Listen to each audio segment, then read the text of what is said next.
This podcast is sponsored by Orchid Live. Orchid Live is a specialist occupational health software used by a number of SOM members to run every aspect of their occupational health operations. They hold healthcare records for over 1 million UK workers and work with both in-house OH teams and OH providers. You can find out more at orchidlive.com. Here's your SOM News Update for April 2026. I'm Steve Randall. The National Forum for Health and Wellbeing at Work has published a report addressing the adverse effects of an always-on culture and the measures that can be taken to combat them.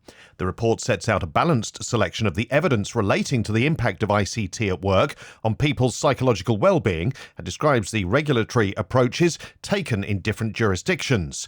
It highlights some of the challenges that exist in establishing rules that are practicable in a modern global working environment and makes practical recommendations for how any right to disconnect policy might be developed and implemented. It's free to download. You can see the show notes for the link. The UK government's initiatives to reduce the level of inactivity among working-aged adults will need a non-clinical workforce that can consistently deliver effective work health conversations to support workability across a range of environments.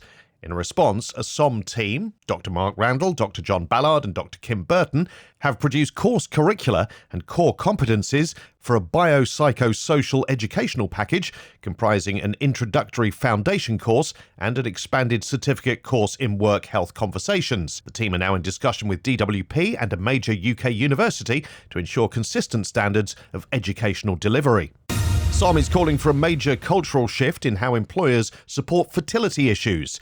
With managers often lacking training in how to support staff, research by Fertility Matters at Work found that more than a third of employees have considered leaving their jobs. SOM says better support isn't just ethical, it can also improve retention and performance, but real change will require more open, understanding workplace cultures, not just policies on paper. SOM is inviting consultant occupational physicians to become appraisers. The role pays £567 per appraisal, with full training provided. Appraisals are now mostly carried out remotely, although some flexibility for occasional face-to-face work may be required.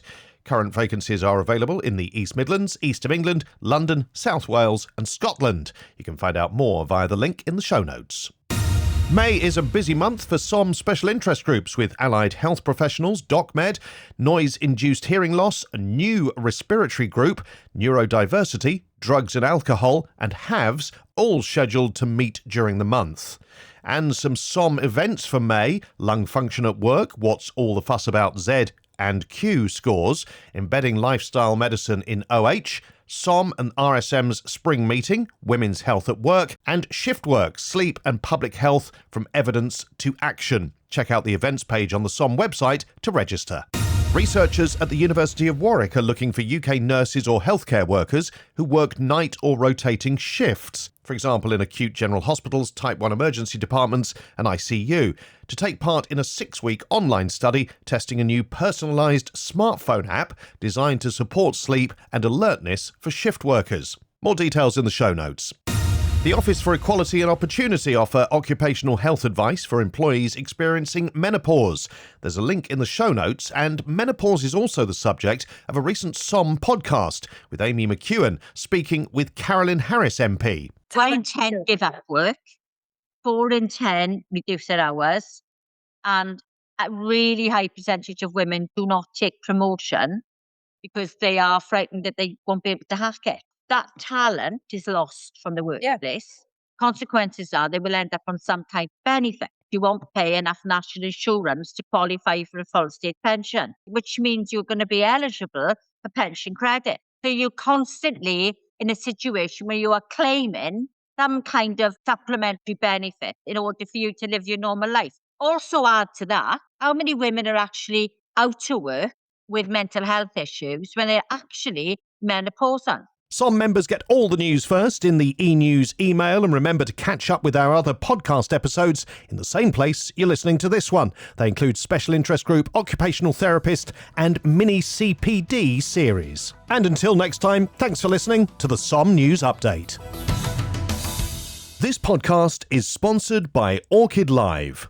Orchid Live is a specialist occupational health software used by a number of SOM members to run every aspect of their occupational health operations. They hold healthcare records for over 1 million UK workers and work with both in-house OH teams and OH providers. You can find out more at orchidlive.com.